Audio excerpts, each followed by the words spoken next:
El término Mashiach, o en español traducido como ungido, realmente puede usarse como un verbo o como un sustantivo. Así, por ejemplo, como en español se puede usar eh, el término, digamos, el término servidor. El término servidor puede usarse como sustantivo, es decir, como un título. Servidor o el servidor también se puede usar como verbo, o sea, la persona que sirve, la persona que presta su servicio. De igual manera ocurre con el Mashiach. Se puede usar como sustantivo, como un título, o también como un verbo. O sea, que significaría en este caso la persona ungida. No solamente el ungido, sino también puede entenderse como la persona ungida. Esto es muy importante tenerlo claro en referencia al término Mashiach, porque en dependencia a ello se debe comprender su uso. O sea, cada vez que en el Tanaj o cualquier literatura hebrea se menciona el Mashiach, hay que entender el contexto. Si se está refiriendo al Mashiach como un título, como dije anteriormente, como el Mesías, el ungido, o si se está refiriendo en sentido verbal, la persona ungida. Veamos esta realidad en el Tanaj para que lo comprendamos de manera mejor. Y por ejemplo, la primera vez que se usa el término Mashiach en la Torah es en el Sefer Vaikra, el libro de Levíticos. Y la frase es HaKohen HaMashiach. HaKohen HaMashiach. El contexto donde se usa esta frase es la elección de un próximo Cohen Gadol. O sea, un sacerdote que vaya a hacer la función de sumo sacerdote, o sea, de Cohen Gadol, en la ausencia del previo Cohen Gadol. En este caso, el término HaMashiach, literalmente podemos decir el Mashiach, no es un título, sino un verbo. O sea, la frase HaKohen HaMashiach se debe entender como el sacerdote que haya sido ungido, y no el sacerdote Mesías o el sacerdote Mashiach, sino HaKohen HaMashiach, el Cohen o el sacerdote que haya sido ungido. De paso está a decir que el término Cohen viene de la raíz de servicio, una persona que sirve, y en este caso podemos hablar entonces de la persona que sirve que ha sido ungida. El término en sí mismo, o sea, el término Mashiach en sí mismo, es producto de una práctica muy antigua. Me refiero a la práctica de ungir con aceite, de ahí el término ungido. Bueno, no solamente con aceite, sino también con otras especies. Y esta unción se hacía sobre líderes, por supuesto, especiales. Y esta práctica tenía como fin mostrar físicamente una elección o una consagración del líder para que llevase a cabo eh, una tarea o una función en particular. Esta práctica no solo está corroborada en el Tanaj, me refiero a la práctica de la unción a los líderes. En el Tanaj se mencionan esta práctica, por ejemplo, a los Kohanim, a los sacerdotes, a los que realizaban la función en el Bet HaMikdash o en el Mishkan. También la práctica de la unción era realizada sobre los reyes de Israel. Pero como digo, esta práctica no solamente aparece en el Tanaj, en Israel, sino que también se ha evidenciado, gracias a la arqueología, como una práctica realizada en otras culturas aún antes de que Israel existiera como nación. Por ende, el término Mashiach, el término en español ungido, vino a ser usado también en un sentido técnico una vez que no se practica necesariamente la unción física, sino que el término se comenzó a usar o se comenzó a aplicar a un líder, repito, no necesariamente a un rey, aunque esta persona, este líder, no haya pasado bajo la práctica de la unción de aceite. Aunque este líder no haya recibido una unción, inclusive así se le denomina Mashiach. Bien, entonces les decía que el término Mashiach vino a ser usado no solamente como literalmente se pudiera entender, o sea, un líder ungido, sino que vino a ser identificado de forma técnica, o sea, un líder consagrado, un líder elegido, no necesariamente ungido con aceite. Y para ejemplo de ello, les quiero compartir algunas citas del Tanaj, de manera que podamos ver en ejemplos lo que les quiero transmitir. Esto es que el Mashiach, o el término Mashiach, no es usado también, no solamente en un sentido literal, una persona a la cual se le ha ungido aceite, sino un líder elegido. Por ejemplo, podemos leer en el libro de Yeshayahu Hanaví, en el capítulo 61, donde el profeta dice: el Espíritu del Eterno está sobre mí, el Eterno me ha ungido para llevar buenas nuevas. Obviamente vemos que se sobreentiende que el Eterno no unge físicamente a nadie, sino que la unción sobre la cual hace alusión el profeta Yeshayahu es a una unción, podemos llamarla divina o espiritual. Es decir, la entrega del Espíritu del Eterno. Por esto dice el profeta: el Espíritu del Eterno está sobre mí, el Eterno me ha ungido para llevar buenas nuevas. O sea, me ha elegido y para esto ha colocado Ruach HaKodesh, el Espíritu de Hashem. En el libro de Shmuel, específicamente en el primer libro de Shmuel, cuando se narran los sucesos entre David y Shaul, vemos que David llama a Shaul Meshiach Hashem, es decir, la persona ungida por Hashem, la persona elegida por Hashem. Y obviamente tampoco se refiere al acto físico de la unción con aceite por la cual pasó Shaul el rey.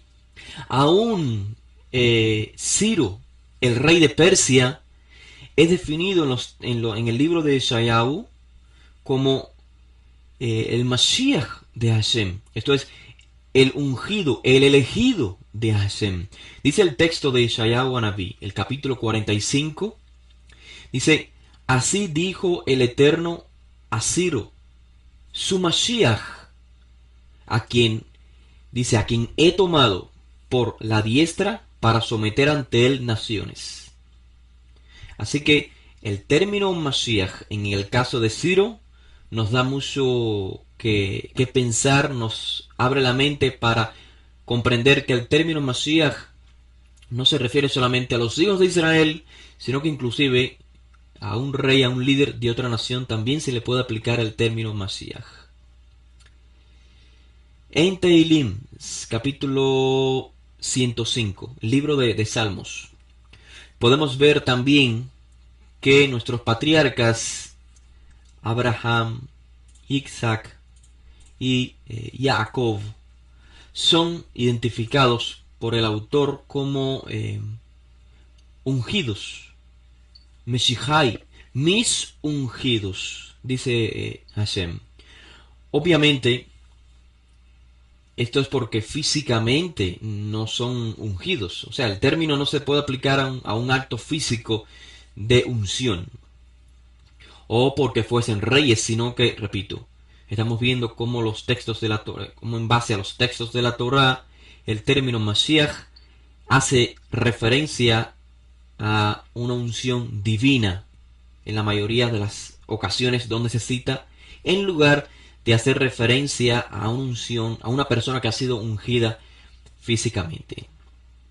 En el mismo libro de Tehilim, de Salmos, en el capítulo 132 y el verso 13, se registra una oración, y esta es, dice: por amor a David, tu siervo, no hagas volver el rostro de tu Mashiach, o sea, de tu ungido. Y esta oración hace referencia a todos los reyes de Israel, los que vendrían después de David, o sea, a todos los reyes según la casa de David. No hagas volver el rostro por amor, o sea, no hagas volver el rostro a tu Mashiach por amor a David.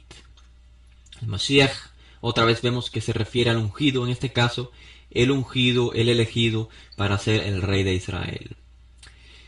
Claramente entonces podemos ver que en estos textos se usa el término Mashiach sobre diferentes líderes, y repito, no en base a que se les haya realizado la práctica de la unción con aceite, sino en base a una elección divina. En pocas palabras, Mashiach equivale a una persona divinamente elegida. Y concluimos en que originalmente el término Mashiach se originó en que los líderes en la antigüedad eran ungidos, pero posteriormente al pasar el tiempo el término Mashiach dejó de ser un término usado en referencia a alguien que haya pasado por la práctica de la unción con aceite, sino más bien hacía referencia a una elección divina.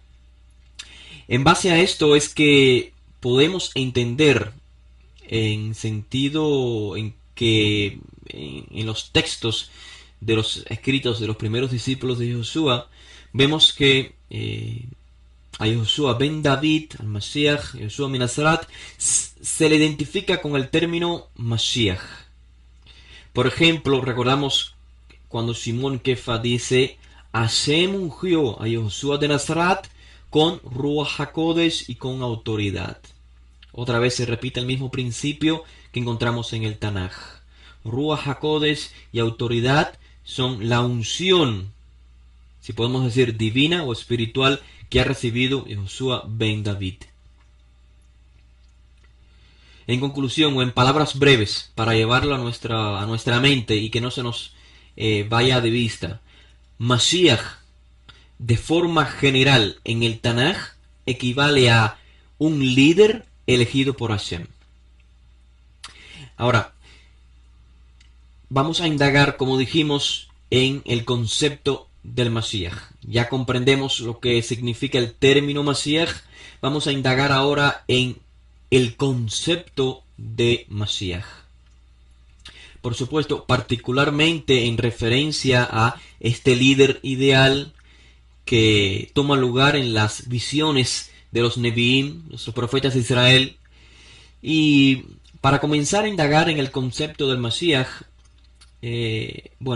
pese a que sabemos que el concepto de este Mashiach, de este líder ideal, sabemos que es un concepto muy antiguo de Israel, quizás entre algunos de los presentes exista la pregunta o la duda: ¿qué tan antiguo es este concepto del Mashiach? O sea, ¿cómo y cuándo surge el concepto del Mashiach? Y así vamos a comenzar a hablar sobre el concepto del Mashiach. Aclarar esto: ¿cuándo y cómo surge? ¿Qué tan antiguo es el concepto del Mashiach? Muchos intérpretes de los textos del Tanaj, y no solamente me refiero a intérpretes no judíos, sino a judíos que interpretan los textos del Tanaj, por supuesto no del ámbito religioso, muchos opinan que el concepto de este Mashiach, de este líder ideal, no es un concepto mencionado explícitamente en la Torá. No es un concepto inclusive que se deriva de la Torá. Porque simplemente no hay una misvá en la Torá, no hay una instrucción en que se nos especifique esperar en su venida, esperar la manifestación del Masías, como se afirma claramente hoy, por ejemplo, en los principios de la emuná, legados por Maimónides, anima amin be emuná shlema beviat Masías. Yo tengo plena firmeza en la venida del Masías, y aunque tarde, agrega, no dejaré de esperarlo. Esto no aparece en la Torá así de una forma tan explícita. Y por ello concluyen estos intérpretes que el concepto del Mashiach fue introducido en Israel realmente en la época de los profetas, en épocas de calamidades, en épocas de una necesidad de liderazgo, una necesidad de restauración de un pueblo. Y así se crea este ideal de un gobernante, un líder, un rey, que restaurará todas las cosas, así como lo hizo David, Shlomo, de acuerdo a la voluntad de Hashem. Bien, ¿qué podemos decir ante este planteamiento? ¿Es correcto? ¿Es incorrecto? Mi respuesta ante este planteamiento es que tiene cierta verdad y oculta también una gran verdad. O sea, mi respuesta puede ser un sí y un no. ¿Es correcto este planteamiento sobre el Mashiach? ¿No existe en la Torá el concepto del Mashiach? Mi respuesta es un sí y un no. O sea, hay cierta verdad en esta interpretación o esta percepción sobre el concepto del Mashiach en la Torá. Me refiero a lo que se llama el Pentateuco, o sea, a los 5 libros de la Torá. Es una verdad a medias realmente. ¿Por qué digo a medias? Número uno, porque el hecho de que en la Torá no se use el término Mashiach para referirse al líder ideal mencionado por los profetas.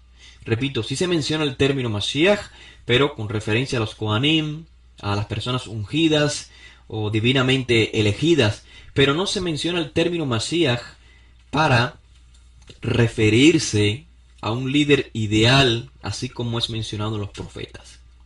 Bueno, el hecho de que esto no sucede en la Torá, en los 5 libros de la Torá, no significa que la Torá no haga referencia a este personaje con otros títulos, porque de igual manera ocurren los profetas. Los profetas usan diferentes títulos en referencias a este personaje. Evet Hashem, el siervo de Hashem, el Tzadik. Hashem Zitkenu, Hashem es nuestra justicia. Diferentes términos, inclusive el término Mashiach en los profetas. Pero quiero decir que aunque la Torah no use el término Mashiach, no es una realidad en base a la cual podamos concluir diciendo que la Torah no habla del Mashiach, porque tampoco los profetas se refieren a este personaje todo el tiempo como el Mashiach. En realidad el título Mashiach es uno entre muchos títulos aplicados a este personaje del futuro, el líder ideal de Israel. Y número 2, ¿por qué digo que este planteamiento es una verdad a medias? Porque es muy obvio, Javerim, que hay muchas cosas que no fueron mencionadas en la Torá explícitamente. Si en la Torá se encontrara la información de todo lo que existe, bueno, pues en lugar de 5 libros, realmente la Torá sería entonces un gran compendio de varios tomos. Una biblioteca entera tendría que existir para guardar toda la información de la Torá. Y con esto lo que quiero decirles es que aunque el concepto del Mashiach es un punto central para la nación de Israel, no podemos esperar que el texto de la Torá, o sea, la Torá entregada hace miles de años atrás, contenga mensajes explícitos para futuras generaciones. Cada generación tiene una revelación de acuerdo a la vivencia de esa generación. La Torá plasma los principios para cada generación, pero no la explicación de estos principios para cada generación. Le corresponde a los maestros de cada generación indagar en estos principios de la Torá para cada generación. La Torá, sobre todo, es un libro de instrucciones, por supuesto, divinamente reveladas, y repito, cuyos principios pueden aplicarse en diferentes épocas, pero esto no quiere decir que la Torá fue diseñada para buscar explícitamente códigos de profecías futuras. O sea, códigos explícitos. Sería, por ejemplo, querer explicarle a personas de otra época qué es el Internet tal como lo percibimos hoy en día. El Internet hoy en día es una herramienta sin la cual sería imposible lograr muchos avances de los cuales hoy disponemos. Sin el Internet no estuviéramos nosotros acá charlando el día de hoy. Pero sería absurdo explicarle con lujo de detalles a generaciones previas qué es el Internet. Le podríamos dejar saber algo en esencia, cómo sería la comunicación en el futuro. Pero no podríamos, no había manera de explicarles con detalles porque no entenderían nuestros detalles. Lo que quiero decir es que la generación que recibió la Torá, lo que hoy se conoce como los 5 libros de Moshe, sí necesitaba saber del Mashiach. En efecto, el Mashiach es un punto importante para la nación de Israel, pero el Mashiach era un evento futuro, un evento lejano para aquella generación. Y por ello, en la Torá está escrito, efectivamente, sobre el Mashiach, sobre este líder ideal, pero en este contexto, en un contexto futurista, como un evento en el futuro, no de manera explícita porque no tiene aplicación para aquella generación que recibió la Torá.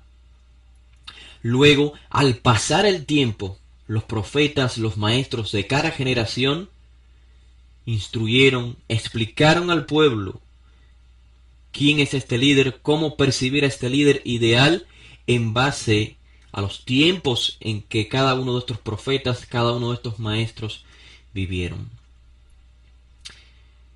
El principio lo recordamos en las palabras de Rabbeinu Yehoshua. Si hubiesen sido fieles a Moshe, dijo Yehoshua hace 2000 años, Gamlita amenu, kihu katav alai, también en mí serían fieles, porque de mí escribió Moshe. O sea, si hubiesen sido fieles a lo que Moshe enseñó, también hubiesen sido fieles a mí, porque Moshe escribió de mí. Es decir, Moshe escribió del Mashiach. Entonces, tomemos un tiempo, unos minutos, para indagar en el texto de la Torá, en algunas secciones explícitas, donde en la Torá se menciona el Mashiach. Y esto quizás ahora no nos venga a la mente, pero estoy seguro que una vez que yo cite estos textos de la Torá, se nos va a venir a la mente, vamos a refrescar y vamos a concluir diciendo, en efecto, la Torá menciona al Mashiach. Quizás no por el título Mashiach, pero sí nos habla de este líder ideal. Por ejemplo, en Bereshit, el capítulo 49 y el verso 10, donde se narra las bendiciones de Jacob Avinu a las 12 tribus, a sus 12 hijos. En la bendición que recibe Yehudá se menciona explícitamente a un líder futuro, el cual descenderá de Yehudá, y el título es Shiloh. Luego, en el libro de Bemidbar, el libro de Números, el capítulo 24 y el verso 17, también se vuelve a mencionar este líder en un contexto del futuro. Por supuesto, esto es en boca de Bil'am.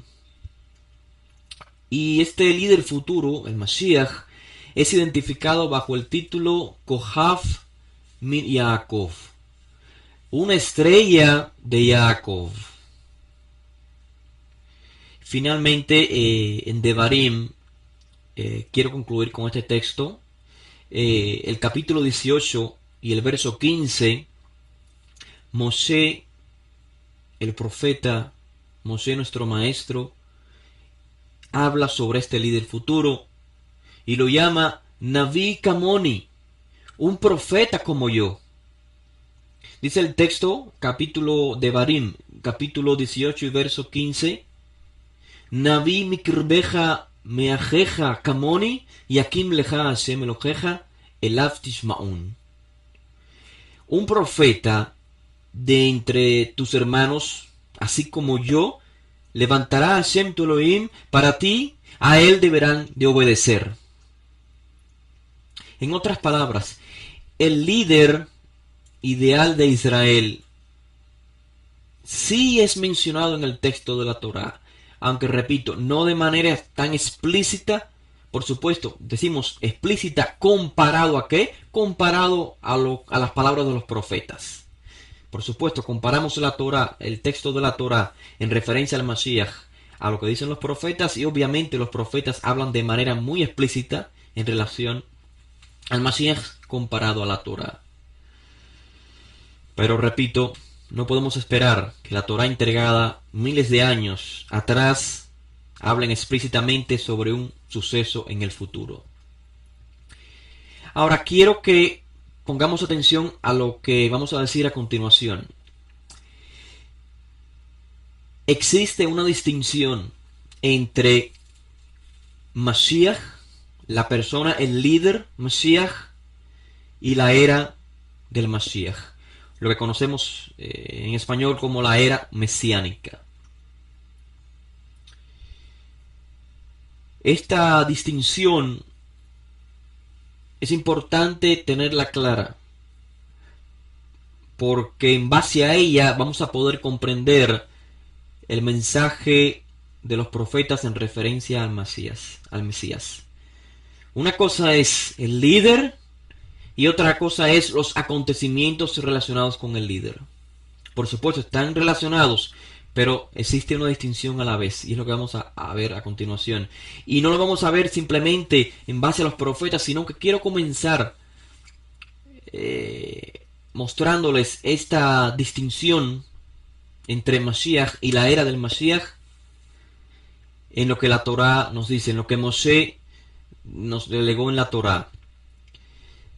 Devarim capítulo 30,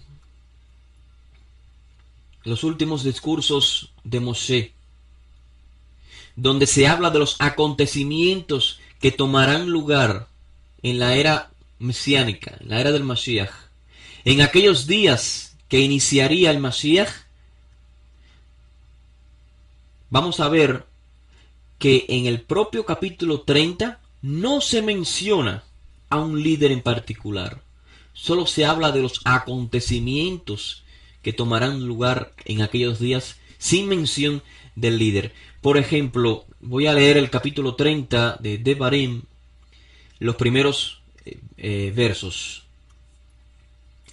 Dice así: y acontecerá que cuando hubieren venido sobre ti, o sea, sobre Israel, todas estas cosas, la brajá y la kelalá, la bendición y la maldición que he puesto delante de ti, y tú las reflexionarás en tu corazón, o sea, reflexionarás en todas estas cosas en las naciones donde Hashem tu Elohim te haya desterrado, o sea, como consecuencia de no obedecer a Hashem, Israel en el futuro, dice Moshe, será desterrado, pero llegará un momento en que vamos a reflexionar en el destierro sobre esta realidad.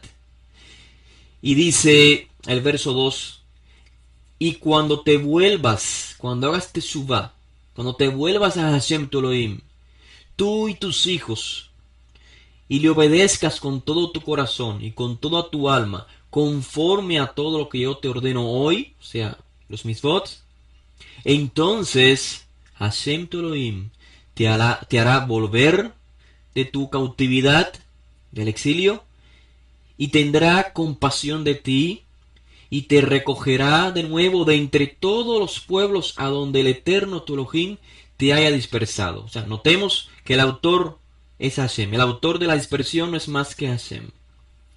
Si tus desterrados están en los confines de la tierra, de allí el Eterno tu Elohim te recogerá.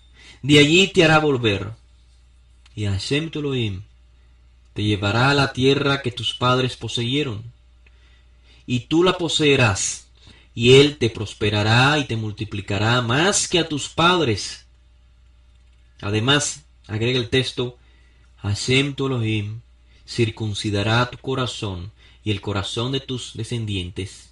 Esto es obviamente un cumplimiento en las palabras de los profetas cuando hablan de la nueva alianza, la Brit Hadashah, la nueva alianza donde Hashem, dicen los profetas, que habrá un nuevo corazón, un nuevo espíritu. Y sigue diciendo Moshe, para que ames a Hashem tu Elohim con todo tu corazón y con toda tu alma, a fin de que vivas. Hashem tu Elohim pondrá todas estas maldiciones sobre los enemigos y sobre los que te aborrecieron y te persiguieron.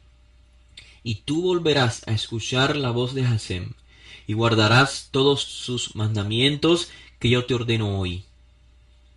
Entonces Hashem tu Elohim te hará prosperar abundantemente en toda la tierra, en toda la obra de tu mano, en el fruto de tu vientre, en el fruto de tu ganado, en el producto de tu tierra. Pues Hashem de nuevo se deleitará en ti para bien, tal como se deleitó con tus padres. Si obedeces la voz de Hashem tu Elohim, guardando sus mandamientos y sus estatutos que están escritos en este libro de la Torá, y si te vuelves a Hashem tu Elohim con todo tu corazón y con toda tu alma. El texto continúa, pero lo que quiero que notemos en base a estas palabras, lo que leí realmente fue el capítulo 30 de Devarim, del verso 1 al 10. Y lo que podemos notar es que estos acontecimientos aún no han ocurrido. Me refiero como nación, como pueblo. No hemos actuado en base a esta realidad que envía Moshe. Esta profecía de Moshe no ha tenido lugar entre nosotros. Son acontecimientos obviamente relacionados con la era mesiánica. Y repito, notamos que no se menciona un líder. A un líder que ocasiona esto, sino la dependencia es de un pueblo que hace teshuvá. Esto es importante tenerlo claro. El Mashiach y la era del Mashiach. Dos eventos que debemos separar y entender que la era del Mashiach es un acontecimiento en base a la teshuvá del pueblo. Shaul HaShaliach hace una explicación mesiánica sobre este capítulo que acabamos de leer de Devarim, capítulo 30. Y en su explicación nos ayuda a comprender realmente cómo funciona la era mesiánica, separado del concepto del Mashiach. Y cuando leemos, la explicación que hace Shaul es en base al texto, al mismo capítulo, 30 de Devarim, pero a partir del verso 11. El verso 11 dice, este mandamiento que yo te ordeno hoy no es incomprensible para ti, ni está lejos de ti, no está en el cielo, ni está más allá del mar. Shaul HaShaliach, así como otros comentaristas destacados, por ejemplo, el Nachmanides o el Ramban, ambos, Shaul y Nachmanides, entienden que este mandamiento es el mandamiento de la Teshuvá. Es la mitzvah de regresar a Hashem. Y es un suceso separado de la identidad del Mashiach, separado del líder ideal de Israel. Y repito, esto es sumamente importante comprenderlo. La era del Mashiach está acondicionada a la Teshuvá, acondicionada a la actitud de la nación de Israel. Solo cuando Israel, como nación, como pueblo, retornemos a Hashem arrepentidos, entonces tomará lugar los acontecimientos previamente mencionados en el libro de Devarim, capítulo 30. Esto es lo que llamamos en español la era del Mashiach, la era de paz mundial, etcétera, etcétera. Comprendiendo esto, podemos indagar entonces en el concepto del Mashiach con más claridad. O sea, el error común que sucede en los intérpretes cuando tratan de comprender al Mashiach y a los eventos del Mashiach, el error es precisamente no hacer una distinción entre el Mashiach y la era del Mashiach. Una distinción entre comprender que la manifestación del Mashiach, del líder de Israel y los profetas, no está condicionada a la era del Mashiach. O sea, este líder puede surgir en cualquier época, a diferencia de lo que hoy llamamos la era del Mashiach.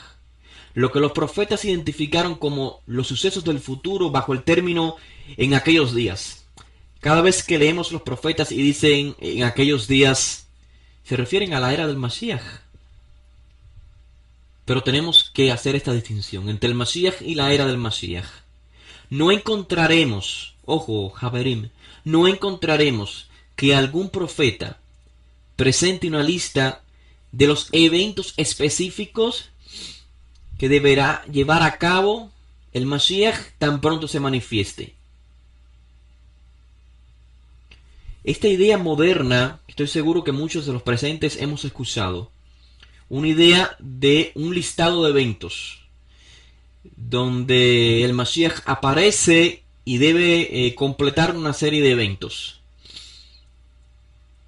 Realmente, esta proyección o esta percepción sobre el Mashiach y la era del Mashiach surge dentro de un concepto religioso, dentro de un concepto, mejor dicho, de enfrentamientos entre dos religiones, el cristianismo y el judaísmo, donde el judaísmo protesta o se defiende ante el concepto del cristianismo sobre el Mashiach y viceversa. El cristianismo se defiende ante el concepto del Mashiach que presenta el judaísmo. En realidad, si recolectáramos todas las palabras que los profetas dijeron sobre los acontecimientos futuros que ocurrirían en la era del Mashiach, en la era mesiánica, notaremos que los contextos de cada profeta son diferentes. Y de allí surge la idea antigua de dos Mesías. Un Mesías identificado por los sabios de Israel como Ben Yosef y otro identificado como Ben David. Uno que sufre así como Yosef, el hijo de Jacob, y uno que reina así como David. O también un solo Mashiach, pero con dos roles, como Yosef y como David. ¿Por qué? Porque, repito, cuando leemos los contextos en que los profetas hablan del Mashiach y de los acontecimientos que tomarán lugar en referencia a él, parecen contradictorios. Así que, si nos detenemos a examinar muchos de estos eventos, notaremos que hasta el día de hoy no se han cumplido todos los eventos. Porque, repito, no se trata de una lista de la cual vamos a ir tachando las cosas o los sucesos que ya han tomado lugar, y si faltan algunas cosas por acontecer, entonces concluimos en que es un falso Mesías. Porque repito, la Torá claramente nos dice que la era del Mashiach está acondicionada a un acto de Teshuvá nacional. No es el Mashiach el que finalmente logrará esta paz mundial. Está en dependencia de la recepción que tengamos sobre el Mashiach y su enseñanza. Claramente lo dijo Moshe. Moshe habló de la era futura y la puso en dependencia de la Teshuvá, de la mitzvah de la Teshuvá. No la puso en dependencia de un líder. Así que basados en la percepción que Moshe, en la percepción que la Torá nos envía del Mashiach y de la era del Mashiach, claramente la era del Mashiach está acondicionada a un acto de la nación de Israel y no al Mashiach en sí mismo como persona. Si vamos a medir, pongamos atención, si vamos a medir la mesianidad de algún líder en base a una lista de sucesos que deben suceder, sin tomar en cuenta el contexto de cada uno de los sucesos, también tendríamos que hacer una lista, ojo, también tendríamos que hacer una lista de las promesas que Hashem dijo a Israel hace miles de años atrás y que no se han cumplido. Y finalmente llegaríamos a la conclusión de que no se han cumplido no por deficiencia de Hashem, sino por deficiencia nuestra. No tenemos que echarle la culpa a otra persona, como hizo Adán, sino es deficiencia nuestra. La culpa no es de Hashem, la culpa no es del Mashiach, la culpa es nuestra. La redención está condicionada a nuestra acción, a nuestra respuesta ante Hashem, ante el mensaje redentor del Mashiach. Yo pregunto, Moshe, así como todos los profetas hace miles de años atrás, ya murieron y aún no se han cumplido todo lo que ellos dijeron. Así que en base a este concepto de lista, donde yo voy tachando lo que se ha cumplido y al final decimos, si no se cumplió, entonces es un falso Mesías. Al final tendríamos, aplicando esta misma lista a los profetas antiguos de Israel, tendríamos que decir, si es que queremos ser consecuentes y justos en nuestro juicio, tendríamos que decir que todos los profetas no califican como profetas verdaderos, porque aunque sí sucedieron algunas de sus profecías, no todas han tomado lugar.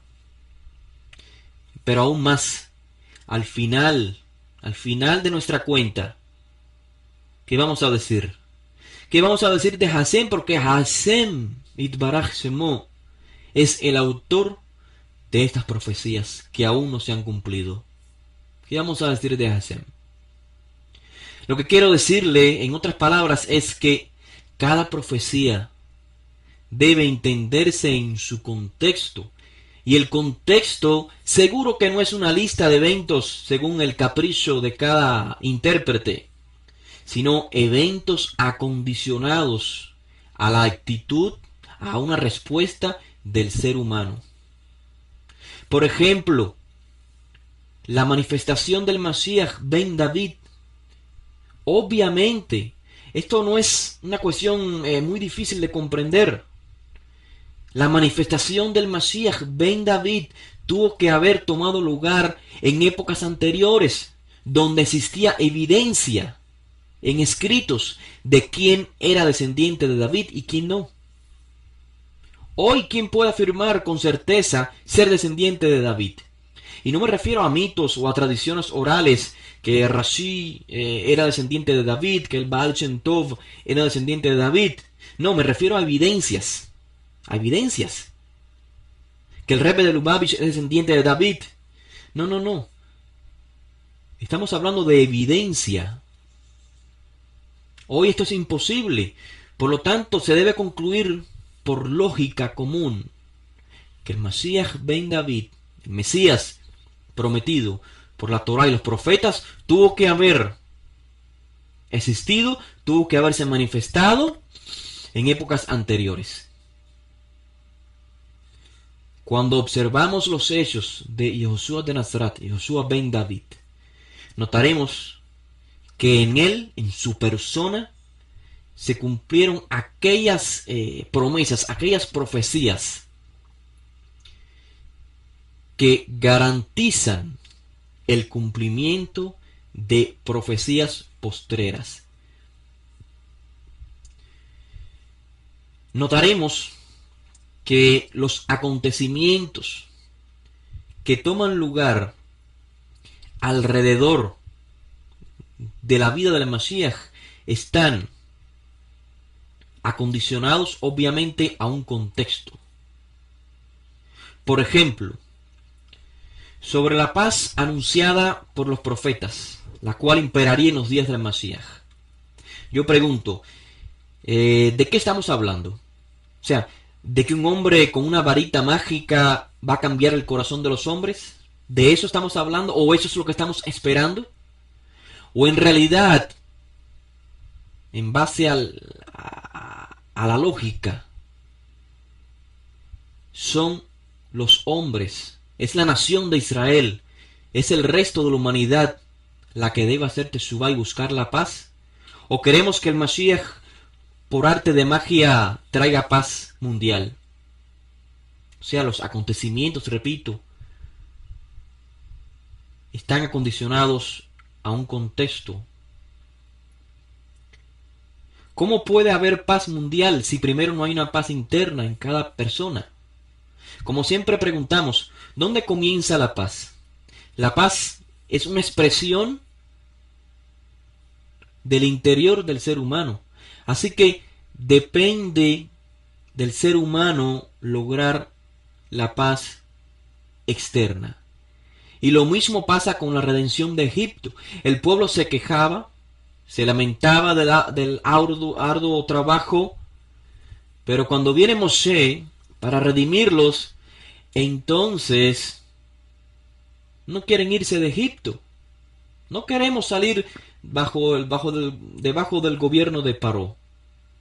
No hicimos teshuvá, aunque viene el Redentor y nos dice que tiene un mensaje de Hashem de redimirnos, no queremos salir de Egipto. ¿De quién es la culpa? ¿Quién es el responsable de que no se logre la redención? ¿Quién es el responsable de que no se cumpla la profecía de redención de Egipto anunciada muchos años antes a Abraham? ¿De quién es la culpa? ¿La culpa era de Moshe? ¿Moshe era un falso enviado? Por supuesto que no. La nación era el problema. Nosotros somos el problema. Nosotros éramos quienes no queríamos salir de Egipto. Y lo mismo sucede con el Mashiach. Lo mismo que sucedió con Moshe sucede con el Mashiach. El Mashiach ben David se manifiesta en una época donde aún existían descendientes físicos de David. El Mashiach ben David trajo las herramientas para lograr la redención. Y fuimos nosotros, como pueblo, los que no quisimos obedecerlo. Y encima de esto, encima de esta acción tan deshonesta y tan baja como nación, encima de esto decimos, Yehoshua es un falso Mesías porque no nos redimió. ¿Qué sucedió con Yosef y sus hermanos? ¿No sucedió lo mismo? ¿Acaso no nos dice la Torá que Yosef era un líder divinamente elegido para continuar con el legado de Abraham, Isaac y de Jacob? De lograr ser una nación modelo. ¿Y qué hicieron sus hermanos? ¿Qué hicieron los hermanos de Yosef? ¿Los reconocieron como el líder? No. Trataron de matarlo, trataron de venderlo. ¿De quién fue la culpa? ¿De Yosef? ¿De Hashem? La culpa fue nuestra y siempre será nuestra. La era del Mashiach está condicionada a nuestra acción de Teshuvah. Pero no vayamos tan lejos. En la época de los profetas, un poco más cerca a nuestra época, ¿cuál profeta fue recibido por nuestra nación con brazos abiertos? No hay uno que haya sido recibido con brazos abiertos. No hay un profeta así. En lugar de recibirlos, los apedreamos, los matamos. ¿Y quién tuvo la culpa de los exilios que vinieron por consecuencia de estas actitudes? ¿Quién tuvo la culpa de los exilios? ¿Los profetas? ¿Hashem? Los profetas nos advirtieron que si no hacíamos teshuvá seríamos desterrados, si no nos conducíamos como la nación modelo, seríamos desterrados.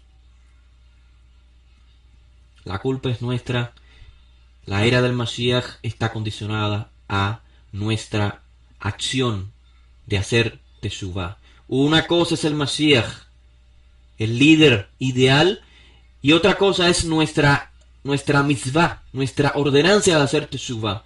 Esto está claro en el libro de Devarim, capítulo 30. No sé por qué no lo podemos percibir de manera tan clara.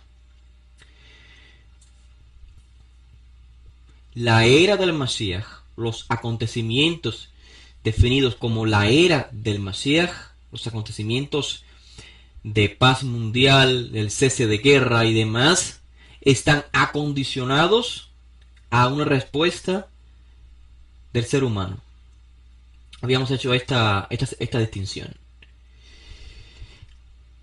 Dijimos que ambos conceptos, por supuesto, expresan el objetivo máximo para este mundo. O sea, el objetivo ideal al cual debemos llegar como seres humanos. O en otras palabras, el mundo fue creado para llegar a ese objetivo. El objetivo es la era del Mashiach, ese futuro ideal prescrito por los profetas. Y en base a este planteamiento podemos también decir que los conceptos de Mashiach y de la era mesiánica preceden la creación. Ojo, digo preceden la creación como conceptos, como ideas y no como realidades en nuestro mundo físico. Esto quiere decir que el Mashiach es un ser humano ungido por Hashem para llevar a cabo una tarea especial. Y esta realidad en el mundo físico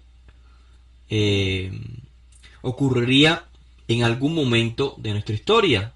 O sea, esto fue previsto, esto fue preparado de antemano, si podemos decir así, por Hashem antes de la creación del mundo. Es en este sentido que podemos decir que el concepto del Mashiach antecede la creación. Y es en este mismo sentido que Rabbeinu Yehoshua dijo en cierta ocasión, antes que Abraham fuese, yo soy. Y agregó, Abraham vio su día, o sea, Abraham vio el día del Mashiach y se regocijó. Claramente, el contexto de estas palabras no son en base al plano físico. O sea, lo que está diciendo el Mashiach es que Abraham vio hacia el futuro, vio a sus descendientes, la nación de Israel en los días del Mashiach, y pudo ver cómo el pueblo finalmente llevaría a cabo el legado patriarcal. Esto es, Israel siendo una nación modelo, iluminando al resto del mundo con justicia y equidad. Repito, el concepto del Mashiach antecede la creación física, solamente como concepto, no como una acción física. El Mashiach es un ser humano, el Mashiach nació en cierto momento de nuestra historia.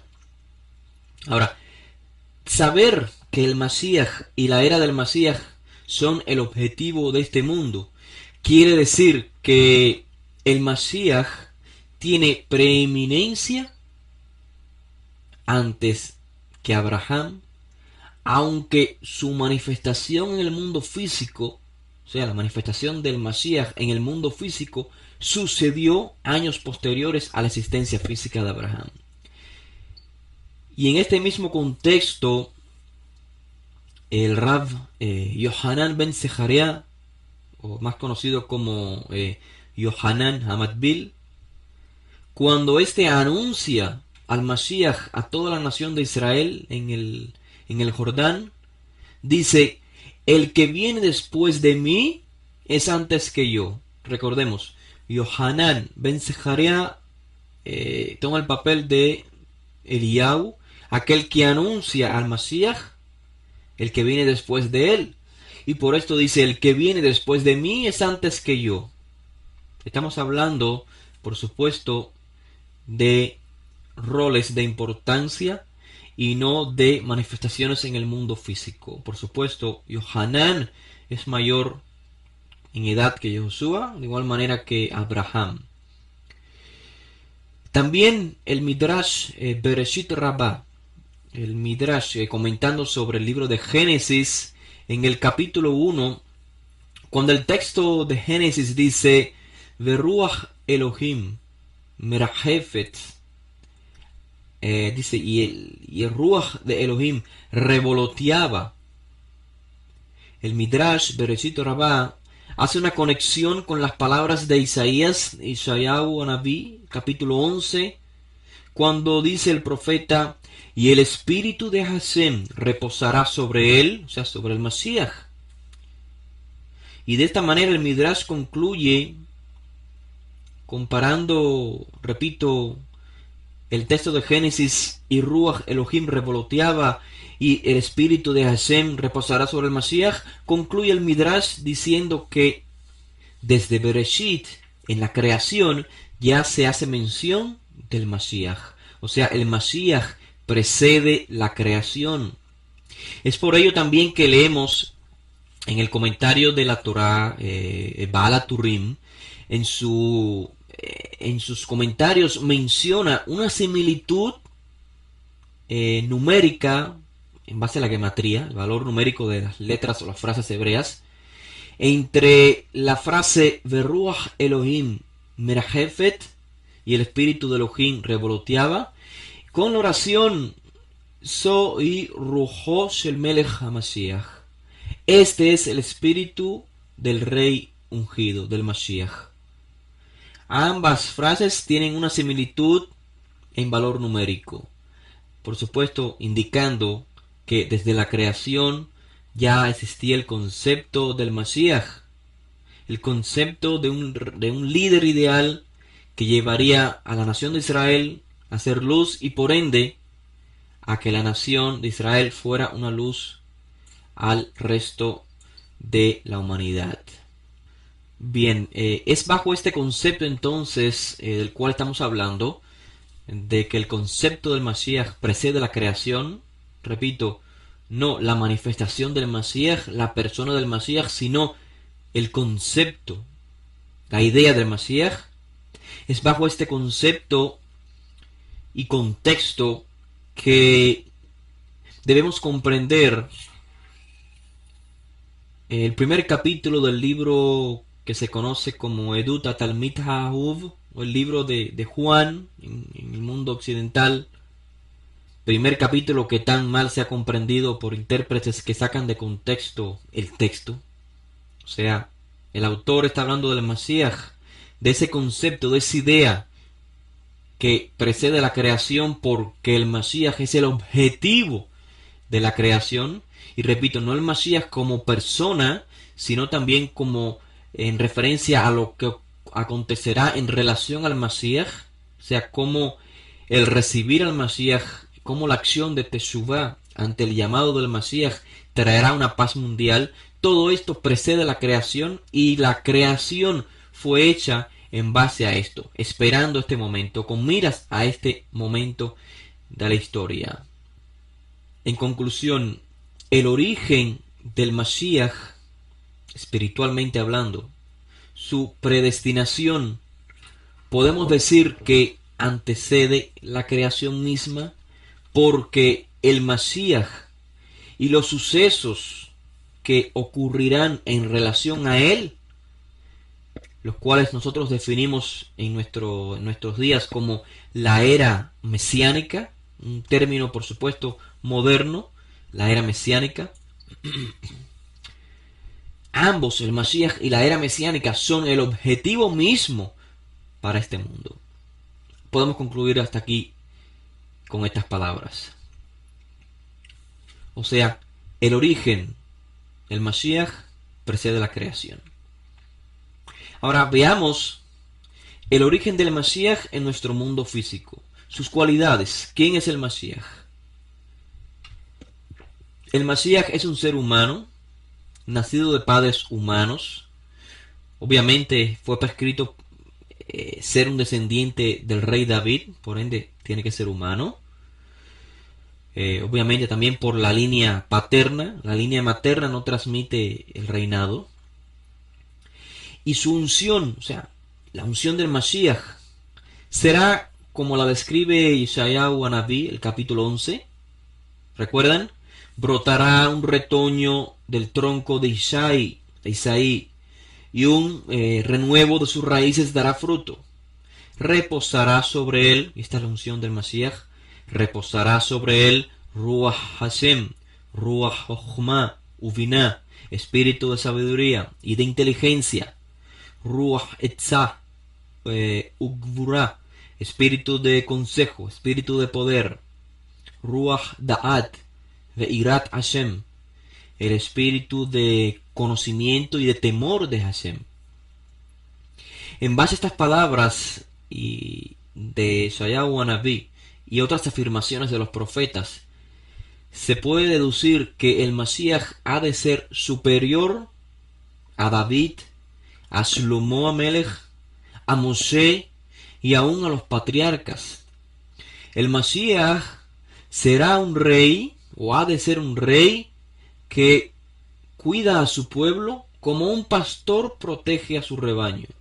O sea, ofreciéndose voluntariamente a sufrir, a enfrentarse a penurias, a dificultades por su pueblo, para asegurar y garantizar la vivencia de su pueblo.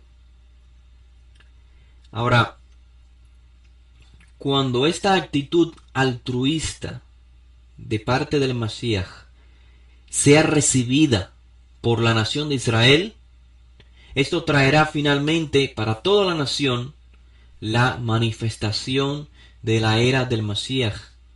Esto es la nueva alianza, la Brit Hadashah, anunciada por los profetas, donde Hashem, como consecuencia de la Teshuvah descrita en el capítulo 30 de Devarim, el verso 11, la Teshuvah ante la presencia del Mashiach, la Teshuvah de la nación de Israel.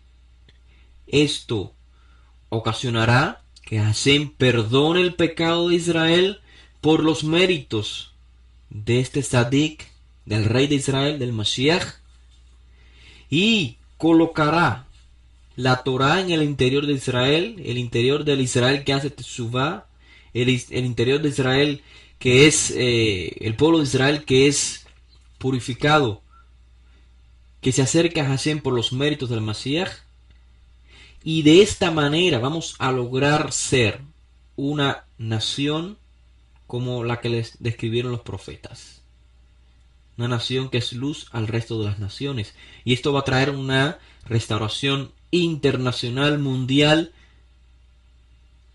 como la previeron los profetas.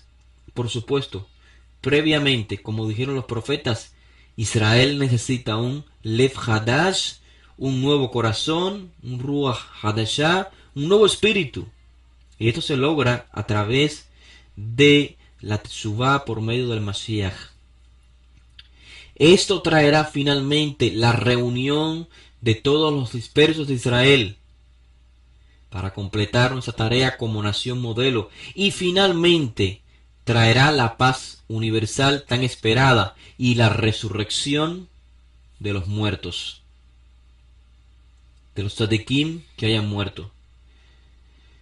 O en otras palabras, citando las palabras de Isaías Wanabí, el lobo morará con el cordero, el leopardo se echará con el cabrito, el becerro, el leoncillo y el animal doméstico, juntos van a estar, y un niño los conducirá. La tierra, como dice el profeta, será llena del conocimiento de Hashem, así como las aguas cubren el fondo del mar. O en palabras de Mijá Naví, del profeta Miqueas, no alzará nación contra nación la espada, ni se adiestrarán más para las guerras. Todo esto está condicionado a nuestra recepción del Mashiach. Este momento en la historia está en dependencia de nuestra respuesta sobre el Mashiach. Esto escribió Moshe hace miles de años. Está registrado en Devarim capítulo 30. El mundo no cambia por arte de magia. Estos eventos están acondicionados a nuestra respuesta, a una tshuvá nacional, como estudiamos en clases previas. Cualquier persona que tenga presente la existencia de un creador entiende consecuentemente que hay un propósito con nuestro mundo. La persona temerosa entiende que no existimos por casualidad. Y el propósito de este mundo, según la Torá y los Nevi'im, es la era del Mashiach. En base a ella nos proyectamos, en base a ella actuamos en esta vida. Quiera Hashem que podamos divisar y poner en práctica esta realidad en nuestros días. Hagamos entonces una comparación entre el futuro según Israel y el futuro según las religiones. Bien, la mayoría de las religiones, o el concepto mayoritario, sostiene que este mundo físico cesará. O sea, el mundo físico va a ser destruido y los buenos que quedemos iremos a residir al cielo. Iremos a residir en un paraíso espiritual y por ende se concluye en que lo físico no tiene ningún objetivo. Es algo sin sentido.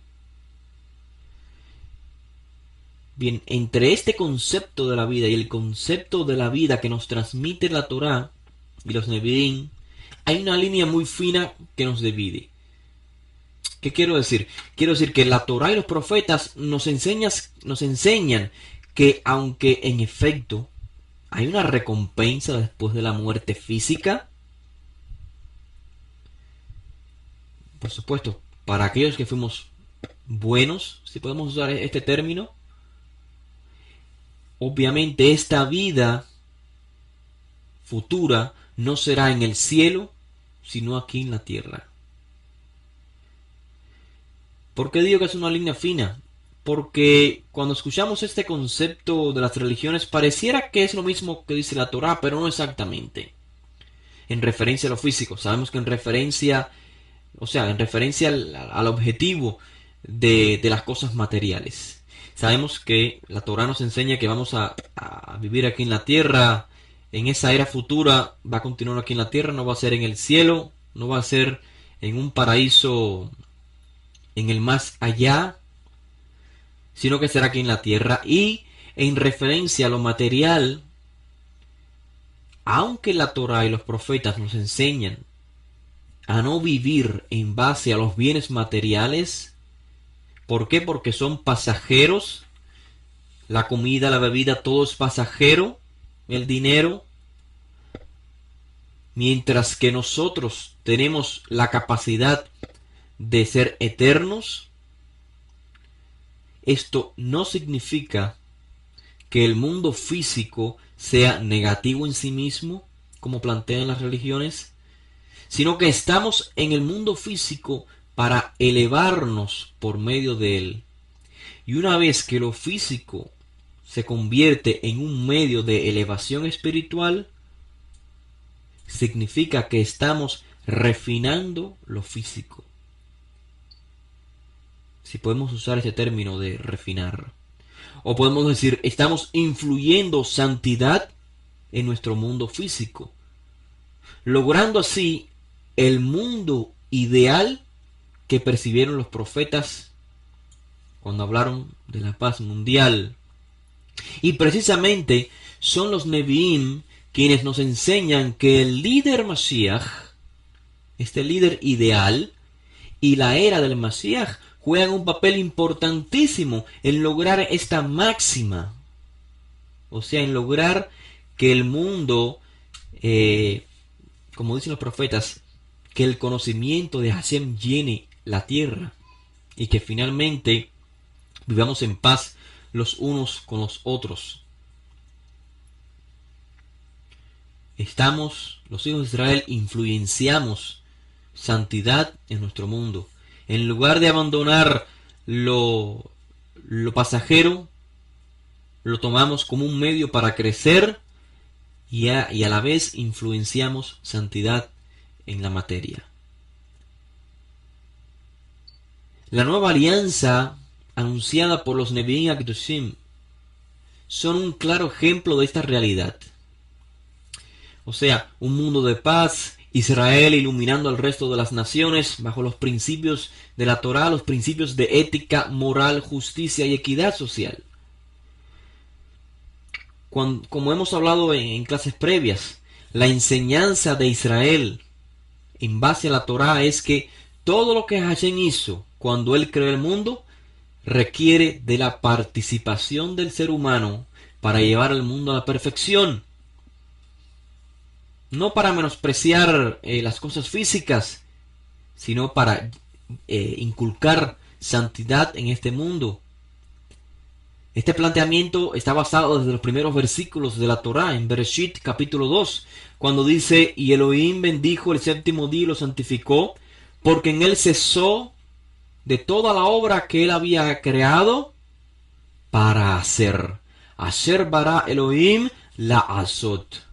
Hashem creó para hacer, dice literalmente el texto de la Torá, o en el lenguaje de los sabios de Israel, Hashem, todo lo que Hashem había creado para perfeccionar.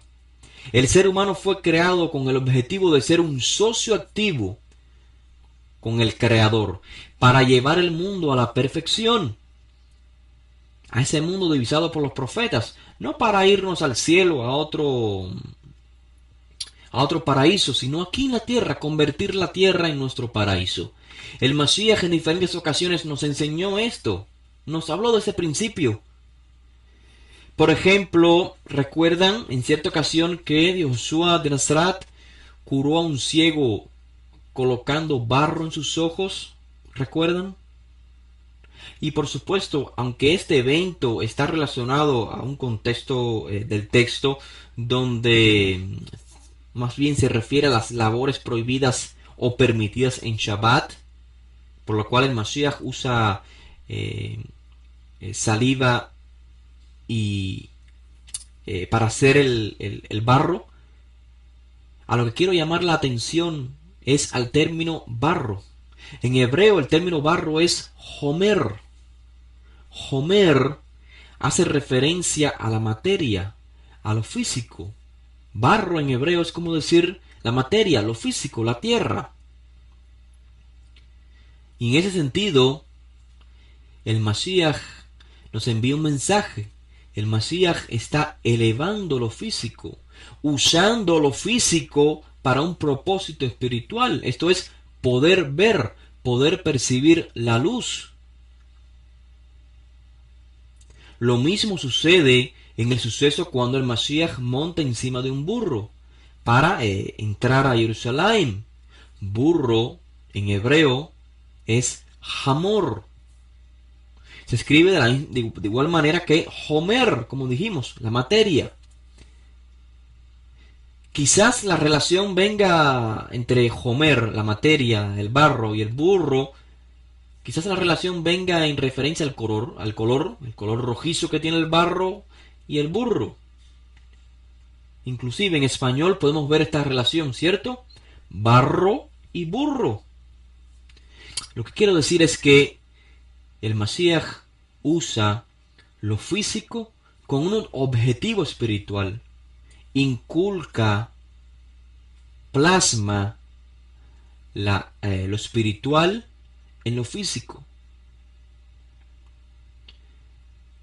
El Mashiach dijo en cierta ocasión: ¿qué provecho hay para el ser humano si ganara todo lo mundano, todo el mundo, pero perdiera su nefesh para siempre, pierde su vida para siempre? ¿Qué buen cambio habría el hombre si por las cosas presentes que se pierden, él da su vida por el juicio del Geinom, o sea, la muerte eterna? O sea, el balance en el mundo físico. Usar lo físico como un crecimiento espiritual equivale a elevar lo físico. Ahora, estoy seguro que en la conclusión de nuestra clase nos podemos preguntar: ¿para qué necesitamos a un líder? Y es la pregunta que se hacen muchos. ¿Qué necesidad tenemos del Mashiach? Cuando miramos la historia humana, notamos que todo ha sido producto inicialmente de un individuo, de alguien en particular. Es gracias a un ser humano en específico que el resto acciona. Una persona influye en los demás, ya sea para bien o sea para mal. Las personas necesitamos de dirigentes, de líderes que inspiren al pueblo. Muchos podemos tener ideas de un cambio, pero hasta que no sobresale un líder, el resto del pueblo no da un paso adelante. Y en ese sentido, el Mashiach no va a hacer el trabajo por nosotros. Él es el líder, nosotros sus seguidores o sus imitadores. El Mashiach es como la chispa que enciende la Neshama de cada miembro de Israel. Cuando digo chispa me refiero al potencial de cada hijo de Israel que tiene cada hijo de Israel en su interior. Un potencial de altruismo, un potencial de justicia, de equidad, de moral, de ética, recibido por transmisión ancestral. Pero sin este líder, sin este Mashiach, nosotros quedamos pasivos.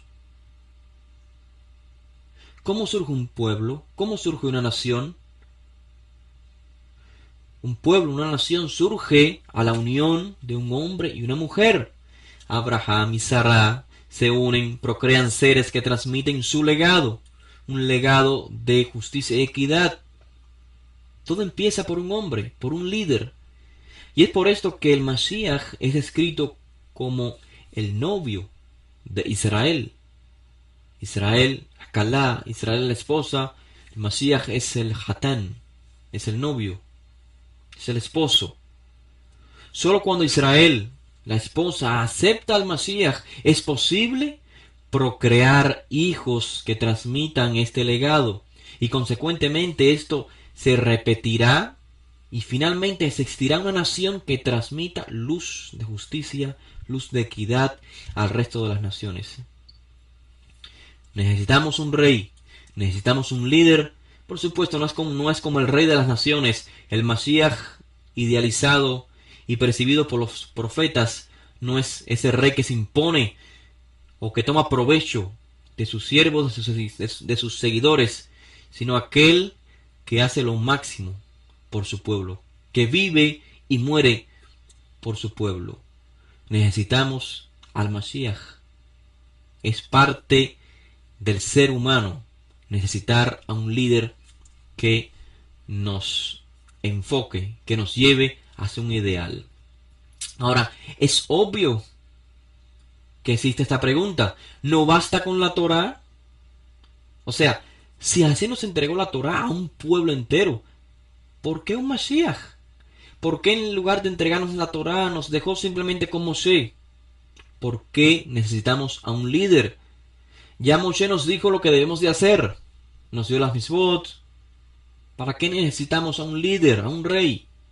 En otras palabras, si el pueblo de Israel hace tanto énfasis en la Torá como la revelación divina, como la manera adecuada de vivir la Torá, entonces, ¿para qué necesitamos a un Mashiach? Si el Mashiach nos esfuerza, necesitamos un líder, una guía, pero ¿para qué realmente? Lo que necesitamos es que la Torá sea la vivencia de cada hijo de Israel. Y si esto es lo que necesitamos, ¿por qué un mediador? ¿Por qué a un Cohen Gadol? ¿Por qué Moshe? ¿Por qué Mashiach? ¿Por qué a Aarón a Cohen? A fin de cuentas, cada persona tiene sus propios intereses y así será el Mashiach. Quizás el Mashiach, cuando se manifieste, tendrá sus propios intereses. ¿Cómo confiar en ese líder? Sí, Hashem ha puesto un legado sobre él, pero él tiene sus propios intereses, como cualquier humano los tiene. ¿Cómo confiar en él? La realidad es la siguiente.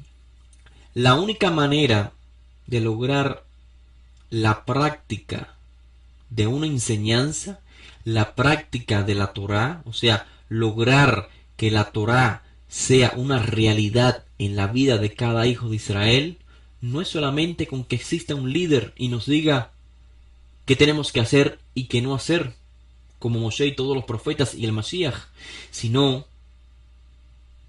que lo más importante de un líder es el ejemplo. Su ejemplo. Está comprobado. ¿Hace cuántos años se nos entregó la Torá? Muchos profetas, muchos maestros. ¿Y por qué no está puesta en práctica hoy? ¿Por qué aún no hemos logrado ser esa nación que ilumina al resto de las naciones? Sí hemos iluminado a las naciones, por supuesto, pero no en la plenitud que previeron los profetas. ¿Por qué? Por falta de un ejemplo. Las ideas, los conceptos, los valores solo podrán ser percibidos realmente cuando exista un ejemplo, cuando una persona muestre estos ejemplos en su vida diaria. Si un padre le enseña a su hijo lo que es el bien, lo que es el altruismo, en palabras, en teoría, pero en la acción el padre muestra todo lo contrario, ¿cómo podrá ese hijo comprender el beneficio del altruismo? ¿Cómo podrá comprender la enseñanza verdadera detrás de sus palabras, detrás de la teoría? En fin, necesitamos de un ejemplo, y este es el Mashiach. Este es el potencial del Mashiach, y por esto el Mashiach recibe, como dice el profeta Isayahu, Ruach Jochma, y una serie de rujot, o sea, de poderes, de capacidades, para poder ser un ejemplo. No solamente dictaminar leyes, sino plasmarlas, hacerlas una realidad en su vida y poder ver el ejemplo, poder ver que realmente se puede vivir la Torah, percibir la conducta y los resultados de esta conducta son los que hacen realmente que toda una nación, que toda una multitud de personas querramos hacer igual que ese líder. Sí, es cierto, los libros estimulan las buenas acciones, los estudios, las charlas estimulan a hacer el bien, pero solo el ejemplo de una persona de carne y hueso, no de un ser divino, sino de una persona de carne y hueso, con las mismas dificultades de nosotros, de cada ser humano. Solo esto es el medio más eficiente para que el resto tratemos de imitar estas buenas acciones de esta persona. Seguir al Mashiach es un asunto vital para la nación de Israel. Según los Nevi'im Kedoshim, los profetas de Israel, la superioridad del Mashiach radica precisamente en la sabiduría del Mashiach, en la justicia, en su autoridad, que se plasmarán en el mundo físico, en el mundo de la acción. Y este es el legado del Mashiach. El Mashiach es un ejemplo a seguir.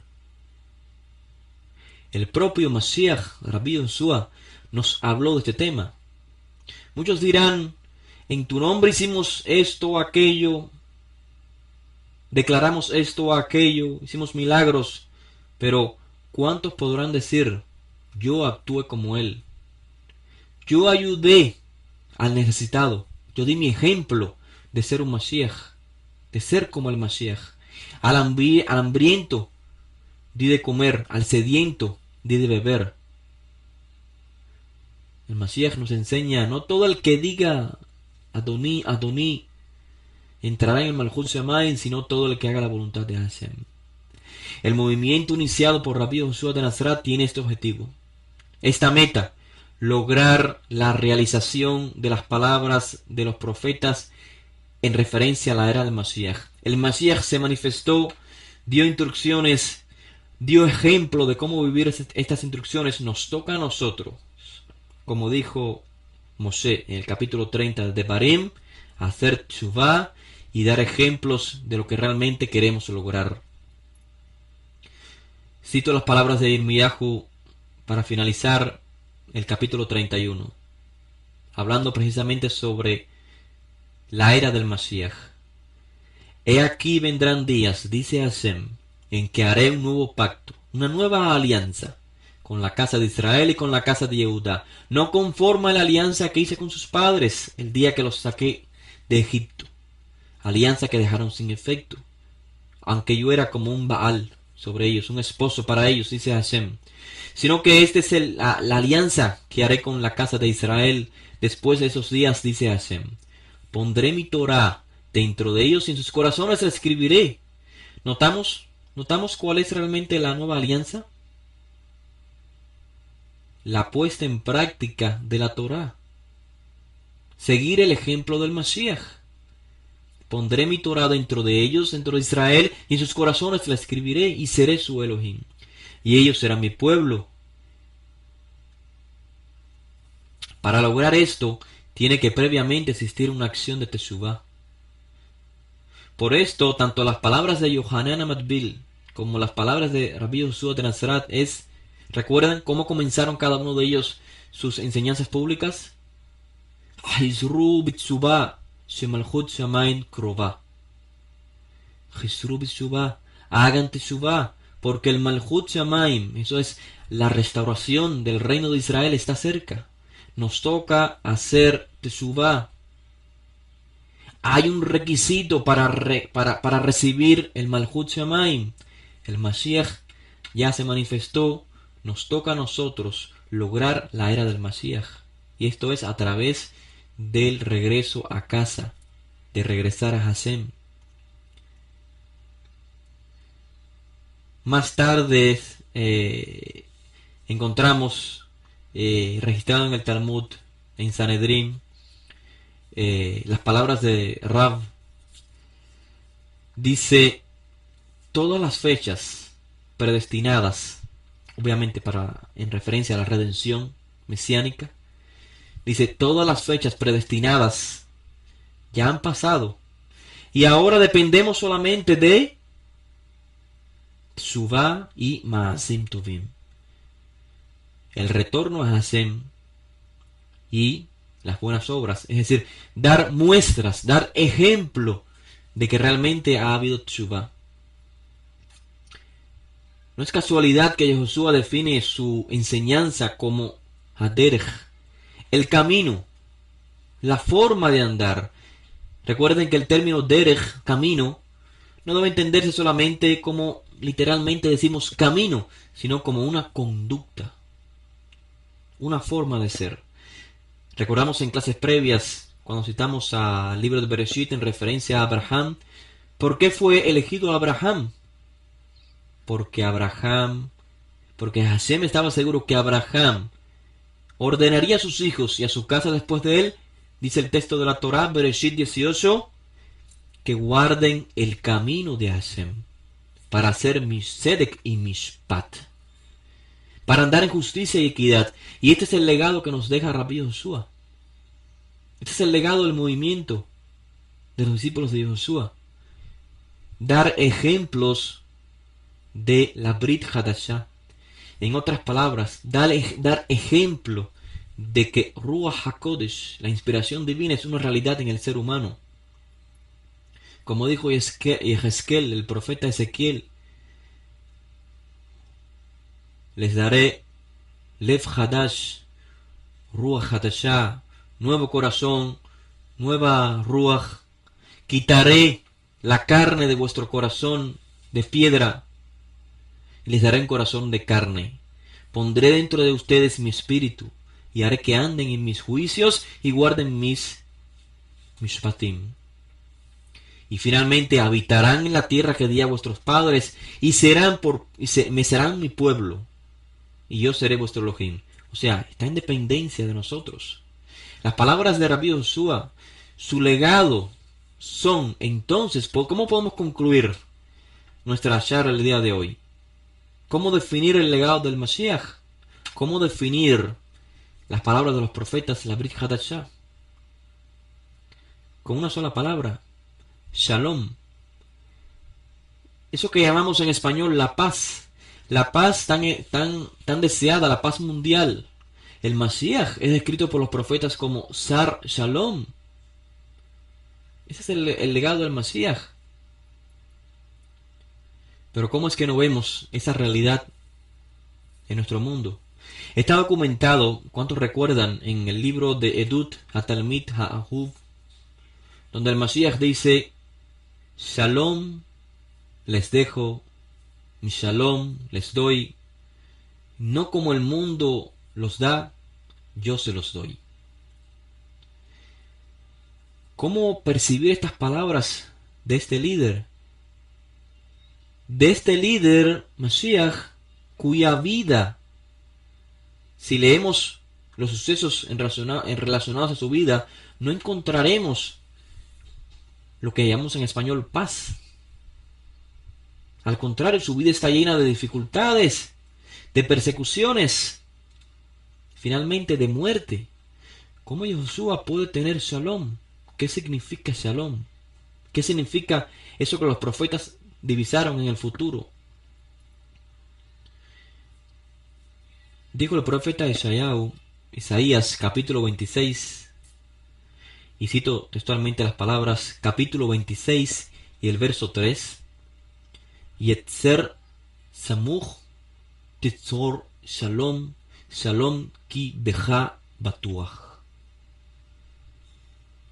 Esto se puede traducir al español como aquel Yetzer samuch, aquel de mente segura, aquel que es firme. Yetzer samuch, guardarás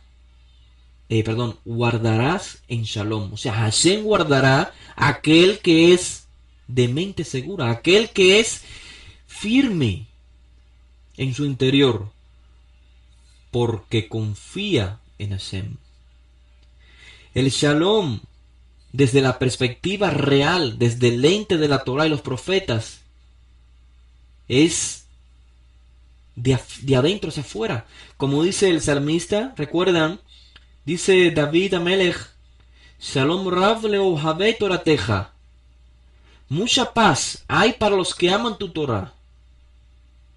No hay nada que los haga tropezar. Pese a las dificultades físicas, Shalom Rav leohavei Torateja. Hay gran paz para los que aman tu Torah. Esta es la paz, este es el shalom que entrega el Mashiach.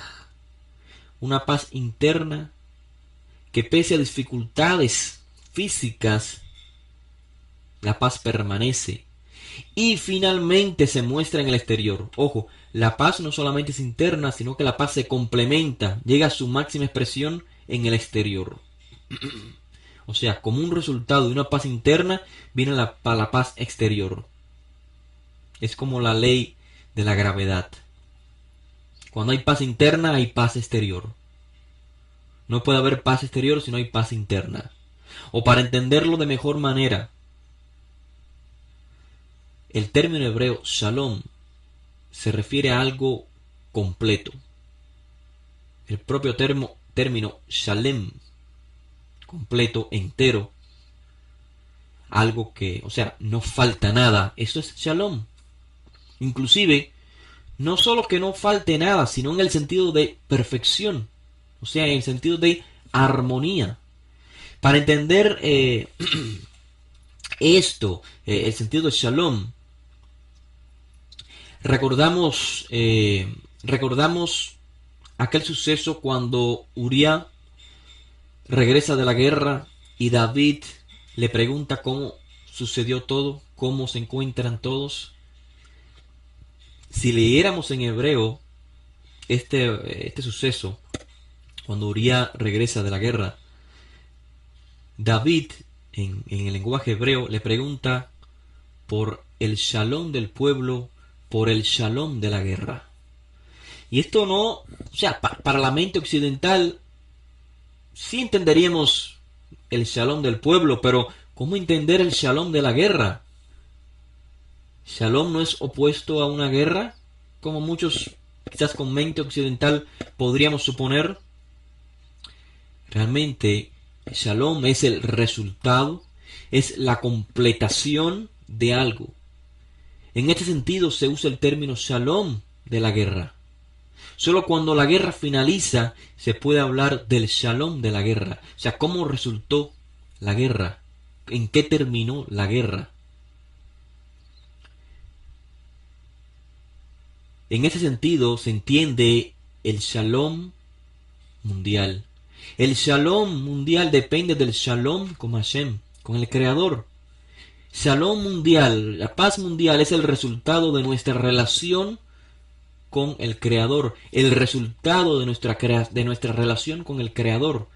Mientras el ser humano continúa en sus propios deseos, separados de la voluntad del Creador, no tendremos shalom, no completaremos nada. No completaremos nuestro objetivo como hijos del Creador, como criaturas de Hashem. Cuando el hombre se una con el Creador en objetivo, entonces podemos hablar de shalom.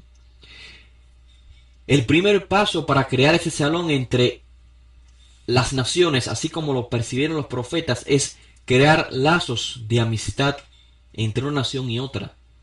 Trabajar bajo un mismo proyecto y objetivo. De lo contrario, no tiene sentido el término shalom, porque no existe una relación ninguna. No hay nada que completar entre una nación y otra. Cada una vamos en nuestro propio destino, sin interesarnos lo que a nuestro semejante le ocurra o le suceda. No hay nada que completar. Promover la paz mundial es crear una conciencia mundial en base a un objetivo mundial. Somos partícipes con el Creador en base a la labor de perfeccionar este mundo. Estamos todos los seres humanos bajo un solo gobierno, el gobierno de Hashem. Como dijo el profeta sobre la era del Mashiach, en ese momento el conocimiento de Hashem, en la era del Mashiach, llenará la tierra. Solo así podemos hablar de Shalom. Pero si nosotros, si todos los seres humanos, si Israel no se vuelve a Hashem, no hay por qué echarle la culpa al Mashiach o a Hashem. Somos nosotros los responsables. Solo la restauración de una relación entre el hombre y su creador, entre el hombre y su semejante, pueden crear un estado de shalom, y por eso las mitzvot están expresadas, los Lojot Brit, las dos tablas del pacto, están expresadas en esta relación entre el hombre y su creador y entre el hombre y su semejante. Cuando complementemos, cuando vivamos de acuerdo a estas dos Lojot Brit, podremos hablar de Shalom nacional. Por ello, recordamos que hablamos en clases anteriores, hay sacrificios denominados bajo el término Shelamim. porque queremos buscar esa relación con el Creador.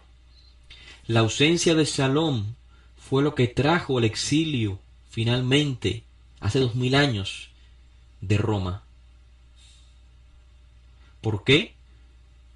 Es una evidencia que nuestra actitud como nación ante la manifestación del Mashiach hace 2000 años no fue la adecuada. Está muy marcado para todos los seres humanos, aquellos que ponemos atención a los acontecimientos históricos. Hace 2000 años caímos en un exilio, el más largo de todos los exilios, precisamente cuando se manifiesta el Mashiach, aquel líder espiritual, Yehoshua ben David, al cual despreciamos como nación, el cual entregamos en manos extranjeras, así como años anteriores hicimos con Yosef al-Sadik. Y lo que ocurre entonces después de la manifestación del Mashiach y del desprecio del Mashiach es el exilio romano, una evidencia de nuestro error como nación. Damos fin entonces hasta aquí a la charla del día de hoy, esperando que haya sido no solamente de información, de adquirir conocimiento, sino realmente de poder recapacitar, de poder prepararnos precisamente en este tiempo de Pesaj, prepararnos como nación, no como religión, no como practicantes de ciertas observancias, sino entender cuál es nuestra misión como una nación más en todo este mundo. Tenemos un legado sobre nosotros. Quien nos inspira este legado es el Mashiach, pero nuestro complemento, nuestro shalom nacional no depende únicamente del Mashiach, sino está en dependencia de nuestros actos. Tenemos que hacer teshuvah, tenemos que volver a Hashem, tenemos que buscar esa relación de padre e hijo con Hashem, obedecer a Hashem, imitar a Hashem, y solo así lograremos una paz nacional.